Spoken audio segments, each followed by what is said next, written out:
જય શ્રી કૃષ્ણ. શ્રી જીડી વાછાણી કન્યા વિદ્યાલય કેશોદ ઓનલાઈન એજ્યુકેશનમાં આપનું સ્વાગત છે. ધોરણ 12 વિષય ગુજરાતી, પાઠક્રમ 12. પાઠનું નામ સૌજન્યશીલ પ્રભાશંકર. સાહિત્ય પ્રકાર છે ચરિત્ર લેખ અથવા ચરિત્ર નિબંધ. એક ગુણનો પ્રશ્ન પૂછે કે સાહિત્ય પ્રકાર જણાવો, તો આ ચરિત્ર લેખ અથવા ચરિત્ર નિબંધ કહી શકાય. જેમના લેખક છે મુકુંદરાય પારાશર્ય. જન્મ 1914, અવસાન 1985.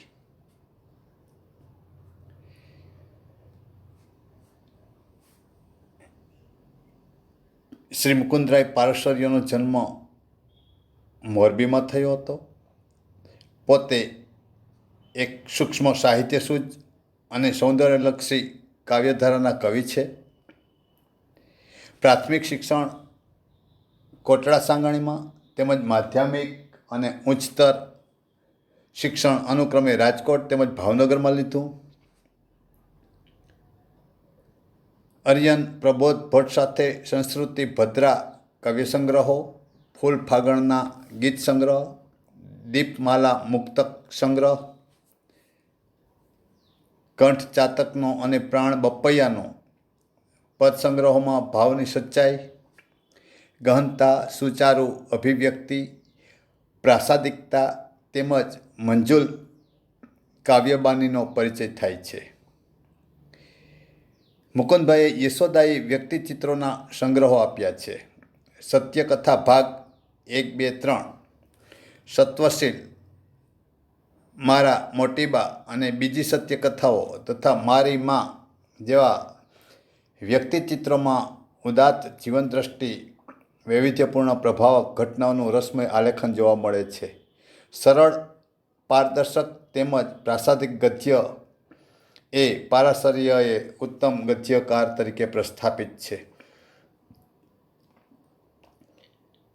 કંઠ ચાતકનો અને પ્રાણ બપૈયાનો પદ સંગ્રહની ગુજરાતી સાહિત્ય પરિષદનું સત્યકથા 1 તેમજ મારા મોટીબા અને બીજી સત્યકથાઓને ગુજરાતી સાહિત્ય અકાદમીના પારિતોષિક પ્રાપ્ત થયા.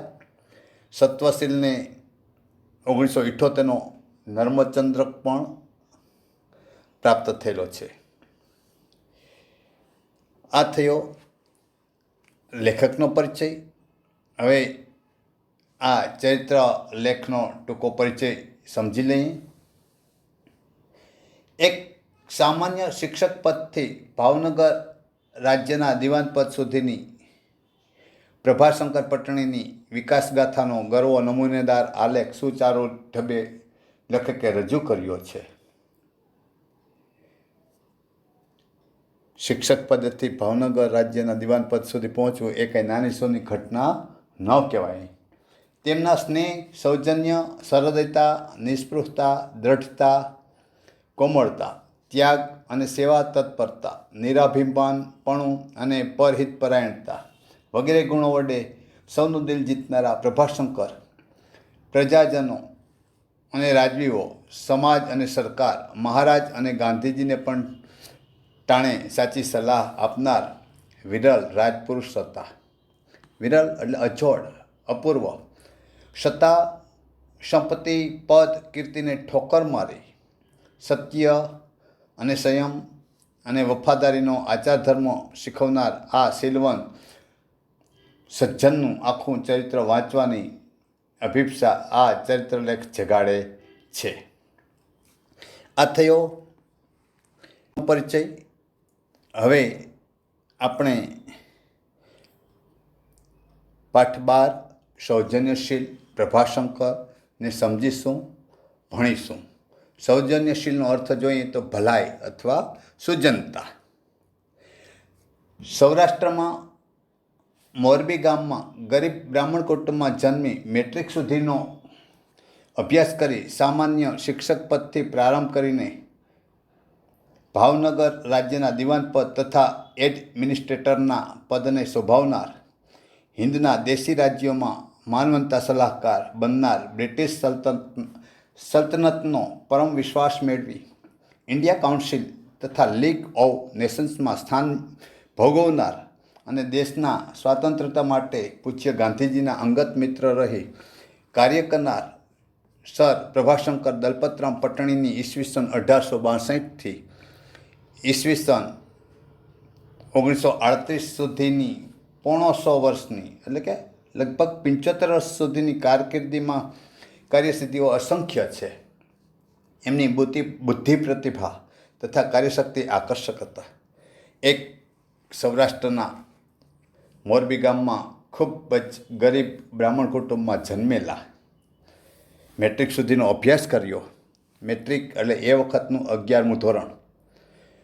ત્યાર પછી એ શિક્ષક તરીકેની શરૂઆત થઈ અને શિક્ષક પદથી શરૂઆત કરીને ભાવનગર રાજ્યના દિવાન પદ એટલે કે મંત્રી પદ સુધી પહોંચનારા હતા.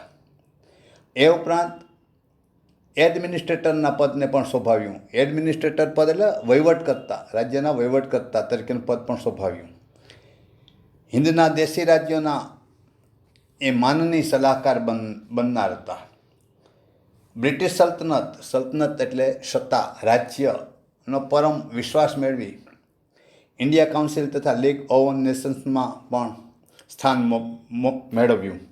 હવે ઇન્ડિયા એટલે કે ભારતીય સલાહકાર સમિતિ, રાષ્ટ્રસંઘમાં એણે આ સ્થાન મેળવ્યું અને દેશના સ્વાતંત્ર્ય માટે પૂજ્ય ગાંધીજીના અંગત મિત્ર પણ રહી કાર્ય કરનાર આ પ્રભાશંકરે લગભગ 100 વર્ષ સુધી આ રાજ્ય વહીવટનો કાળ, જે આ અસંખ્ય અકલ્પનીય કાર્યસિદ્ધિઓ અને એમની આ બુદ્ધિ પ્રતિભા તથા કાર્યશક્તિઓ બધાને આકર્ષતા હતા.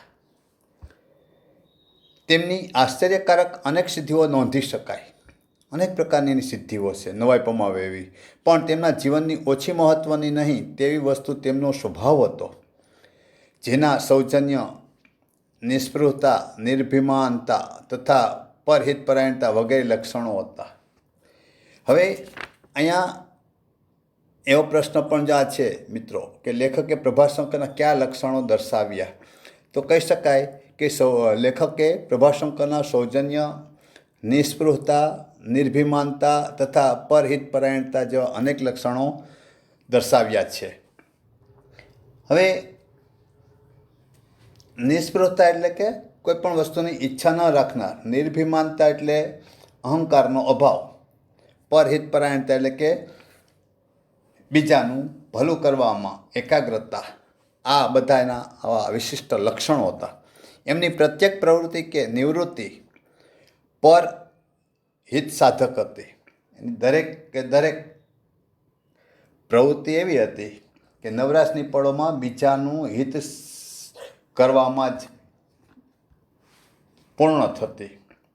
એમની સ્વભાવદર્શક ઉપલબ્ધ હકીકતોમાંથી થોડીક અહીં તારવી છે. એનો જે સ્વભાવ બતાવે છે એ થોડીક બાબતો છે અહીં લેખકે બતાવી છે.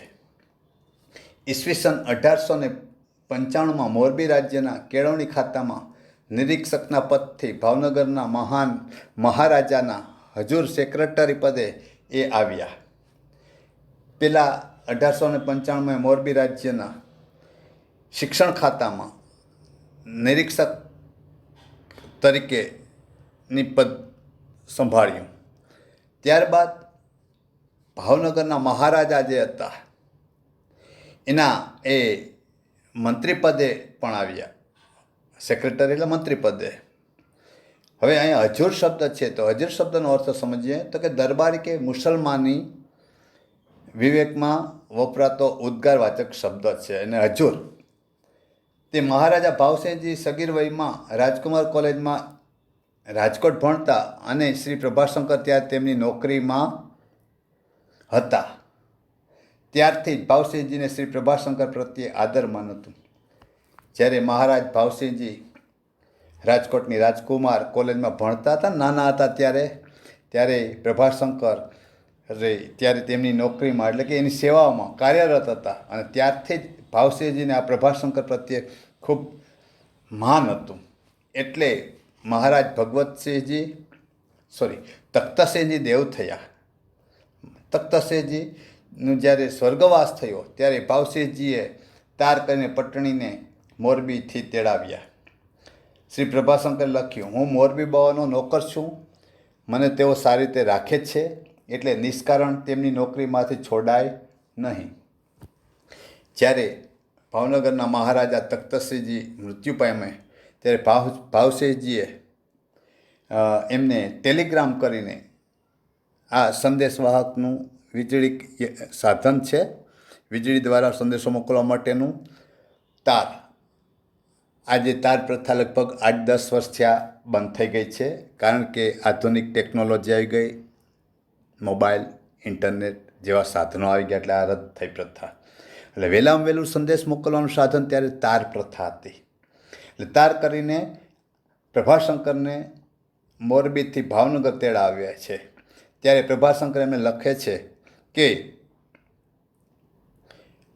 હું મોરબી બાવાનો એટલે કે મોરબીના વાઘજી ઠાકોરનો સેવક છું. એટલે વાઘજી ઠાકોર છે મને સારી રીતે રાખે છે એ કે, એટલે હું કોઈ પણ કારણોસર એની નોકરી છોડી શકું એમ નથી વગર કારણે. ત્યારે આ પરથી શ્રી ભાવસિંહજી મોરબીના વાઘજી ઠાકોરને લખી મંજૂરી મેળવી.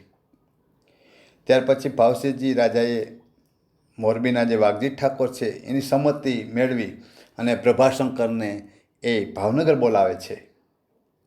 મહારાજા જાહેરમાં પણ શ્રી પ્રભાશંકર માટે આદરમાન બતાવતા. રાજાઓ આજના રાજાઓ કેવા હોય છે, પોતાના સેવકોને તિરસ્કારતા હોય, પણ એ મહારાજા આદરમાનથી આ પ્રભાશંકરને બોલાવતા અને એના પ્રત્યે આદરમાન રાખતા.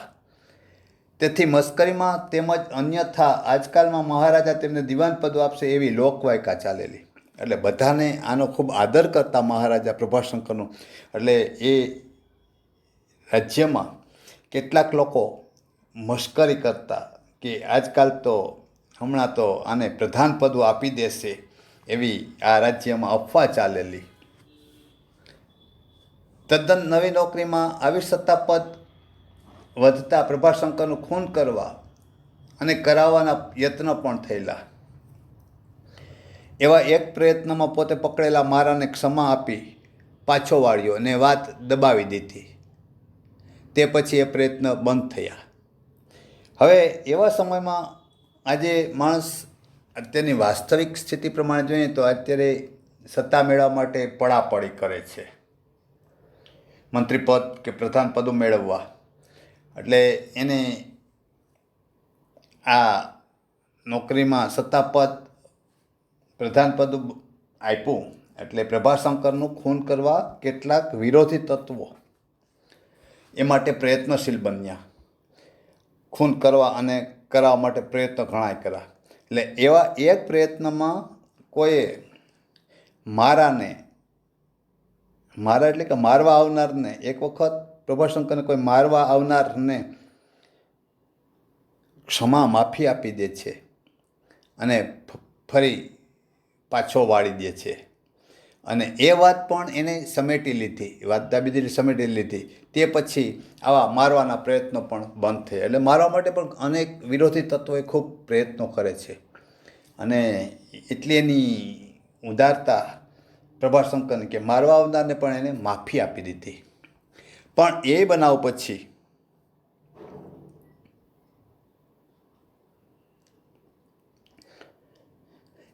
પછી શ્રી પ્રભાશંકરે એક મુક્તક વડે પ્રભુ પ્રાર્થના કરી.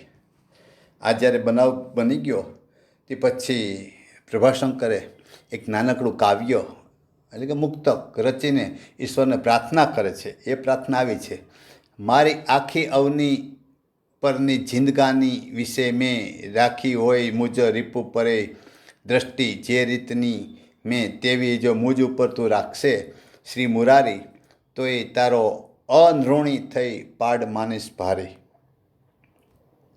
એટલે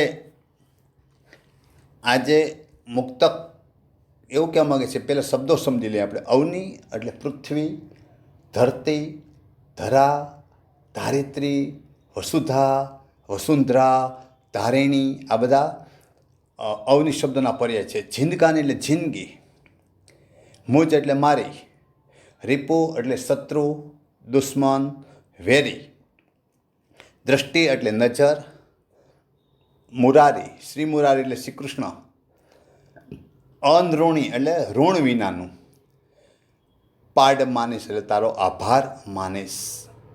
હવે આપણે એને સમજીએ કે પ્રભાશંકરે એક મુક્તક રચીને તેમાં પ્રભુને પ્રાર્થના કરી કે આ ધરતી પર મારી આખી જિંદગીમાં મારા શત્રુ પર જે રીતે મેં વિશાળ દ્રષ્ટિ રાખી છે તેવી જો હે શ્રી કૃષ્ણ ભગવાન મારા પર તમે રાખશો ને તો હું તમારો ખૂબ ખૂબ આભાર માનીશ, તમારો આભારી થઈશ.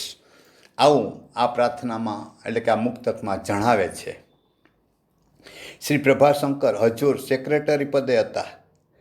એ વખતે મહારાજા ભાવસિંહજીએ એક વશિષ્ઠ અમલદારને રાજીનામું આપી 24 કલાકમાં ભાવનગર છોડી જવા હુકમ કર્યો અને પછી શ્રી પ્રભાશંકરને બોલાવી માગેલા રાજીનામા પર મંજૂરીનો હુકમ લખવા આજ્ઞા કરી. એ વખતે બધી હકીકત જાણી શ્રી પ્રભાશંકરે પોતાનું રાજીનામું લખી મહારાજને આપ્યું. હવે અહીંયા જ્યારે પ્રભાશંકર ભાવસિંહજી રાજાના મંત્રી પદે હતા ને એ વખતે ભાવસિંહજી એક વરિષ્ઠ એટલે કે ઉચ્ચતમ અમલદારને સજા કરવાના ચુકાદા પર પ્રભાશંકર સજા કરવાના અમલદારને રાજીનામું આપીને 24 કલાકમાં ભાવનગર છોડી જવાનો હુકમ કરે છે. હવે આ હુકમ કરવાના ચુકાદા પર પ્રભાશંકરને મંજૂરીનો હુકમ લખવાની આજ્ઞાનું પાલન કરવાને બદલે પ્રભાશંકર પોતે રાજીનામું આપી દે છે કે ભાઈ તમે આને આ હુકમનામું લખી દો, મંજૂરીપત્ર કે છૂટા કરવામાં આવે છે. ત્યારે આ આખી વાત સાંભળીને પ્રભાશંકર છે એ પોતે પોતાનું રાજીનામું મહારાજને ધરી દે છે. આ શું મહારાજે પૂછ્યું. શ્રી પ્રભાશંકરે આ મતલબનું કહ્યું કે રાજા કેવળ સત્તાધીશ દંડદાતા નથી, પ્રજાનો બાપ પણ છે અને નોકર થવાથી કોઈ માણસ આપનો પ્રજાજન મટી જતો નથી. નોકર ભૂલ કરે તો તેને સુધરવાની ફરજ અમલદારની અને એથી વધુ અમલદારોનો પણ અમલદાર જેવા રાજાની છે. એને બદલે જો રાજા ઘડીમાં કોપે અને જે કુટુંબે પેઢી દર પેઢી રાજાની સેવા કરી જીવન આપ્યું હોય એવા કુટુંબના એક માણસે રાજના નોકર તરીકે કંઈ ભૂલ કરી હોય ને તો તે બદલ તત્કાલ આકરી સજા કરે તો એવા મનસ્વી રાજાની નોકરી કરવા કોણ સારો માણસ ઈચ્છા રાખે? માટે મેં રાજીનામું આપ્યું છે. મહારાજે વાત સાંભળી બગડેલી બાજી સુધારવા શ્રી પ્રભાશંકરને સર્વ છૂટ આપી. એટલે આ આખી વાત કરે કે જ્યારે ભાવસિંહજીએ એક વરિષ્ઠ અમલદારને સજા કરવાના ચુકાદા પર પ્રભાશંકરને મંજૂરીનો હુકમ લખવાની આજ્ઞાનું પાલન કરવાનું હોય છે. એટલે એ આજ્ઞાનું પાલન કરવાને બદલે પ્રભાશંકર પોતે રાજીનામું આપે છે. એટલે મહારાજ છે એને પૂછે છે રાજીનામું આપી દેવાનું કારણ. એટલે ત્યારે પ્રભાશંકર એમને જણાવે છે કે એ મંજૂરીનો વિરોધ કરતા કહે છે કે રાજા કેવળ છે ને માત્ર સત્તાધીશ કે દંડદાતા નથી. દંડદાતા એટલે કે સજા આપનાર નથી હોતા. એ તો પ્રજાના પિતા તુલ્ય હોય છે, બાપ સમાન હોય છે. નોકર થવાથી કોઈ માણસ આપણો પ્રજાજન મટી જતો નથી. અને રાજાને ત્યાં કોઈ નોકરી કરે અને એનાથી ભૂલ થઈ જાય ને તો એને સુધારવાની તક આપવી એ અમલદારની અને અમલદારોના અમલદાર એવા રાજાની જ હોય છે. એને બદલે રાજા જો આવી નાની સૂની વાતમાં ગુસ્સે થઈ જાય અને જે વંશ પરંપરાગત તમારી પેઢીની રાજની એટલે કે સેવા કરી વંશ વંશ પરંપરાગત પેઢી દર પેઢીથી તમારી જો સેવા કરે અને પોતાનું જીવન સમર્પિત કરી દીધું હોય રાજ માટે, એવા કુટુંબના એક માણસે રાજાના નોકર તરીકે કંઈ ભૂલ કરી હોય તો તે બદલ તત્કાલ આકરી સજા કરે. તો આવું જે સ્વચ્છંદીપણું છે, રાજાનું મનસ્વીપણું છે, આવા રાજાની નોકરી કરવા કોણ સારો માણસ તૈયાર થાય? આ કારણસર મહારાજ મેં રાજીનામું આપી દીધું છે. એટલે આ પ્રભાશંકર મહારાજને જણાવે છે. ત્યારે મહારાજે વાત સાંભળીને કહે છે કે ભાઈ આ બગડેલી બાજી છે. બગડેલી બાજી એટલે કે આ જે ભૂલ છે એ ભૂલ દૂર કરવા માટે પ્રભાશંકરને બધી છૂટ આપી દે છે કે ભાઈ આ ભૂલ છે એ અમલદાર સુધારી લે, અને બધી કાર્યવાહી કરવા માટે પ્રભાશંકરને છૂટ આપે છે.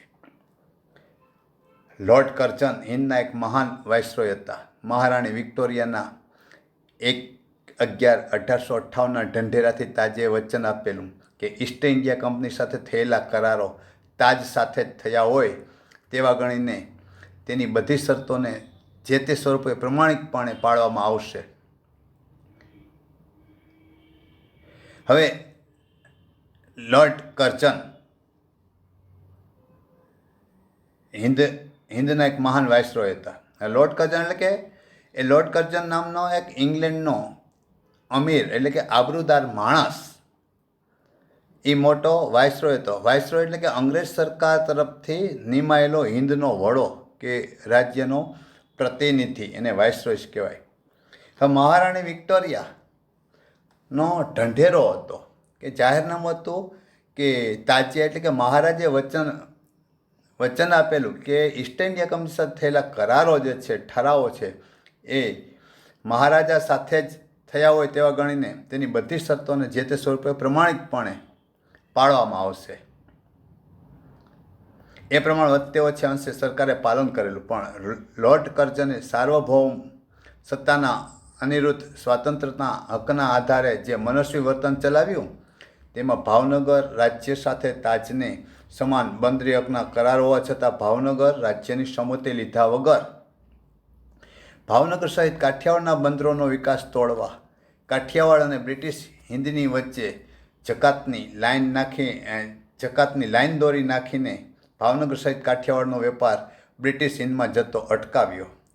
હવે અહીંયા જે મહારાણી વિક્ટોરિયાનું જાહેરનામું જે હતું બહાર પડતું, એનું આ લોર્ડ કર્ઝને અવરું અર્થઘટન કરીને લોર્ડ કર્ઝન પોતાનું મનસ્વી વર્તન ચલાવે છે કે આ કરાર પ્રમાણે ભાવનગર રાજ્ય સાથે તાજને એટલે કે મહારાજને સમાન બંદરી હક એટલે બંદરોના હક કે જ્યાં વહાણોની આવજા થઈ શકે તેવું સ્થાન જેને બંદર કહે છે, તેના હકો, માલની જાવકનો નિકાસ જે બંદર ઉપરથી વહાણો દ્વારા થઈ શકતી હોય ને બંદરી હક કહેવાય છે, બંદર પરનો હક. એટલે એ બંદર પરના હકો હતા, પરંતુ ભાવનગર રાજ્યની સંમતિ લીધા વગર જ લોર્ડ કર્ઝને ભાવનગર સહિત કાઠિયાવાડના બંદરોનો વિકાસ તોડવા અને કાઠિયાવાડ અને બ્રિટિશ હિંદની વચ્ચે જકાતની લાઈન દોરી નાખીને, જકાત એટલે નાકાવેરો નાખીને સીમારેખા બાંધી દીધી અને ભાવનગર સહિત કાઠિયાવાડનો વેપાર બ્રિટિશ હિંદમાં જતો અટકાવે છે, રોકે છે. આ લોર્ડ કર્ઝન છે આ બ્રિટિશ જતા માલની હેરફેર થતા એ અટકાવવા માટે પ્રયત્ન કરે છે. મોટા મોટા નાકાવેરા કરી દીધા, સીમારેખા બાંધી દીધી અને બ્રિટિશ હિંદમાં જતો અટકાવે છે. કાઠિયાવાડનો વેપાર તોડવા માટે ખૂબ પ્રયત્ન કરે. કરાર ભંગનો આ દાખલો તાજની ન્યાયપરાયણતાની નીતિની વિરુદ્ધ હતો. કે આ કરાર ભંગ કર્યા છે, એની જે ન્યાયમાં પ્રમાણિકતા હતી એ નીતિ વિરુદ્ધ હતો. લોર્ડ કર્ઝને મહારાણી વિક્ટોરિયાના ઢંઢેરાનો અર્થ પણ બીજી રીતે કર્યો.